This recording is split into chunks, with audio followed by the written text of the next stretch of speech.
I don't believe there's anyone alive who has not had to deal with a controlling person.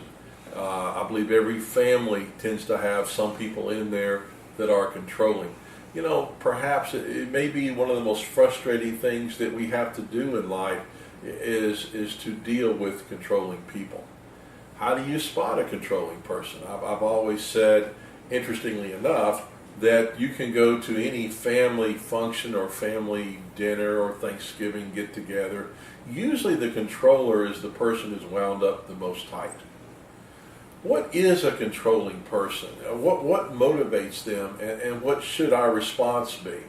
Generally what happens with a controlling person, it is an individual who feels compelled, and this can be on a conscious or subconscious level, compelled to manipulate, force, or somehow, I guess the word would be guilt, shame, or use various weapons to affect the behavior of other people.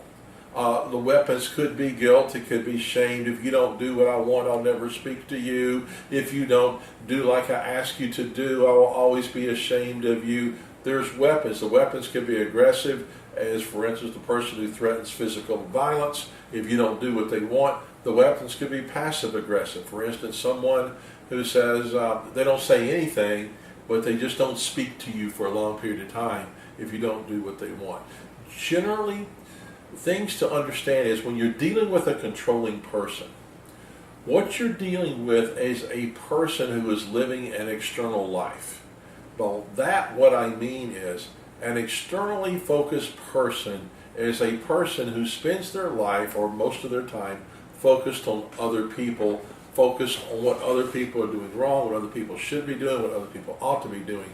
And by this external focus, they are actually avoiding what's going on internally in them. By focusing out here, a person can avoid what's going on in here. To the controlling person, it's almost like a drug. It helps them avoid their pain, avoid having to look within their own heart. It's a way of escape. Now, they may be aware they're doing this. I believe most people with controlling issues are unaware that this is what they're doing. One of the problems with the controller is that the controller tends to have a sense of self-righteousness. It may go something like this. Look, I'm telling you the truth. I am telling you the truth. This is what you need to do. This is what is right. I'm right here. I know what I'm talking about. You need to do this. You ought to do this. You should do this. And so the thinking of the controller is, look, I'm right. I'm so right. I'm so correct in what I'm saying. Therefore, obviously, what I'm doing is a very good thing. I'm just trying to get other people to understand what is right. I'm trying to get other people to understand what I think they should do, because obviously what I'm thinking is the best way. What I'm thinking is correct. Therefore, people should do it. Now, notice in what I'm saying here, I'm using certain words deliberately. The words should, ought, need actually tend to be very controlling words. I don't believe anybody really likes that being told what you should do, what you ought to do, what you need to do. I was at a meeting some years ago, and a lady spoke up and said, I prayed that God would take those three words out of the dictionary, ought, should, and need, because they are controlling words. It's much better when we're trying to help another person. And as we've taught before, our goal is not to fix another person, but our goal is to serve. As Christians, we're here to serve and help another person. It's much better to say something like, this is what I would do. This is what I think. This is what I believe. And when you approach it that way, it's not so much an attack. There's no pressure being put on the other person. You're simply sharing your beliefs. You're sharing what you think is true, and you're giving the person you're talking to the freedom to choose.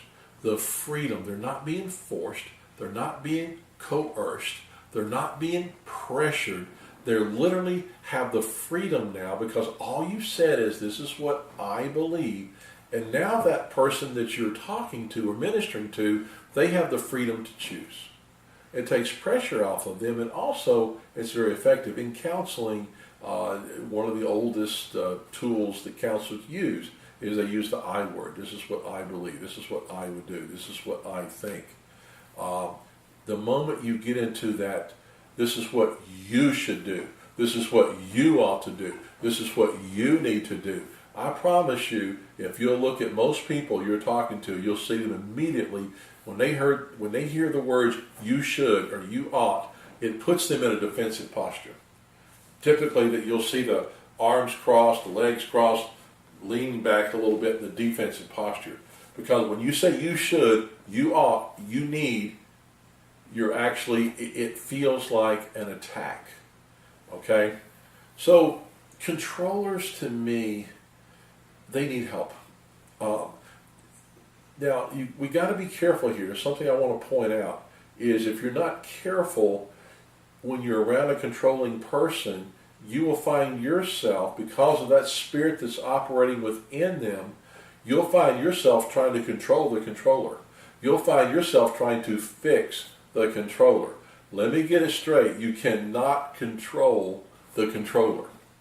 Okay? Now, you can tell them what you believe. You can tell them what you think is the truth. That's fine. You speak the truth. The Bible says we should speak the truth in love. But be careful around controlling people, because you will start you can easily fall into the trap of trying to control a controller. We talked about in a previous lesson about fixing people. The reason that we want to fix a controller is because we don't like the way they're affecting us. So the thinking may be, if I can fix you, therefore, if I can fix you, it will help me. I want to fix you, not because I love you and I want to see you get better. I want to fix you because I don't like the way it's making me feel. And that's not really the best motivation for counseling. So what do you do around a controller? Now, when you're around a controlling person, there's always going to be pressure to comply. They will put pressure on you to comply with what they think is best and what they think is right. The challenge for people around them is not to enable.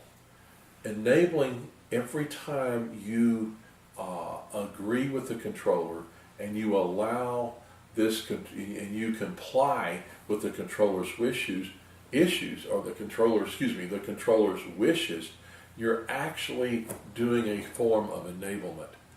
It is okay to say, I'm sorry you feel that way. It is okay to say, no thanks, I really don't think I want to do that. It's okay. Now the controller may get more frustrated. They may get more angry. They may get more pushy, more domineering, because controllers get very frustrated when their controlling seems not to be working. That's why they're constantly frustrated, because you see, controllers, even though they're trying to control people around them, it's actually an impossible task.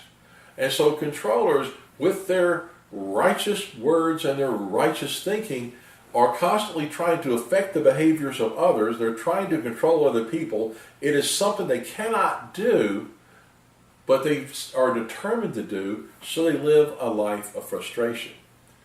Our part, if you're around a controller, is to realize what you're dealing with, and you just do not allow yourself to be manipulated. You do not allow yourself to be coerced. Now, when you stop and you say, you know what, I'm not going to allow myself to be manipulated by this controlling person in my life, you must be aware that the controller is going to get a little more frustrated. They will get more frustrated, but you know what? That's the consequence for their behavior. Enabling means taking away the responsibility and the consequence of another adult's behavior. Allowing them to suffer the consequence of their behavior is not a mean thing, it's actually a love thing. And it may be painful for them, But as we know through life, not all pain is harmful. So the next time you're around a controller, perhaps you should pray for them, which is always a good thing. Know what they're trying to do. Know that they're trying to avoid their own issues by fixing or controlling you, and realizing that you can be strong, you can set boundaries, and you can say no, and you'll live in more peace. You'll have more happiness, and the controller perhaps the light bulb may go off and say, you know what I'm doing is not working, and I need some help. This is Dr. Ray Self. God bless you. Okay. One of the first things we just talked in the first part was become aware that what is intrusive. We've been making excuses for it. It's not just poor social skills. It's they're trying to get their way. Mm-hmm. So becoming aware that that's what it is. You don't have to, oh, they're always like that. Oh, da, da. And you know what? They may be always like that. But if it bothers you, instead of complaining and fussing and talking to people after the fact about it, just address it while it's happening. Okay. The second one is respond effectively. We don't need to get angry. We don't need to raise our voice. You don't even need to be sarcastic back. Like I said about that person that asked me about how much money I was making. You know what? I don't tell people that, and that wasn't comfortable to me. Mm-hmm. And that was, for me, it just felt so good to do that, and my hope was that they weren't going to go do that again. The next thing is setting limits or boundaries that you don't owe them an explanation. You don't have to go on and on about why you said no or why you don't want to go out tonight, or like I work with recovering people. They don't need to offer explanation when they say, you know what, I don't want to, don't be bringing any beer in tonight because you know what, I'm just got out of treatment and I don't want to be drinking. They don't, they can say that or just say, you know what, it's my house, whatever. But I find most of us, we over-explain when we're just trying to, no means no, And so it's just so interesting that we feel the need to go on and on. Mm-hmm. And then my last thing is back up your boundary with behavior. When you said earlier that you answer the question, you don't need to answer the question. That if someone said to you, how much do you weigh these days? I mean, you'd just be like shocked first. They ask the question. Same reaction. Weight, pay. You don't go there. And unfortunately, there's people that they'll do that, and it catches you so off guard. You're like thinking, well, what am I protecting? And when in reality, the question itself was unfair. Mm-hmm. And so to know that and to be better about trusting ourselves and our instincts and what happens in us and just managing the situation, not being aggressive back, but just managing it. And one of the things that's important about intrusive people is that I brought my dominoes today because I think it's interesting that the intrusive person is looking to their goal is to get their way with the least amount of resistance. So if they just go, and we fall that quickly, easily, that reinforces, why wouldn't they do that again? Why aren't they going to ask the next neighbor again? And so it's interesting. It's like, oh, that is interesting. If we just cave, they just got their way. We didn't even put up a little bit of a stop. Any barrier. No, we didn't. And so one of the signs I have in my office is this one. Know who you are and what you stand for. To keep learning about what are your values, what do you believe in, and what's important to you, and that not every person in the world has your best intention at mind. Just because you do doesn't mean they do. You have to watch out for yourself. You do. And you know what? I think we've all learned it, in different places where they work on commission.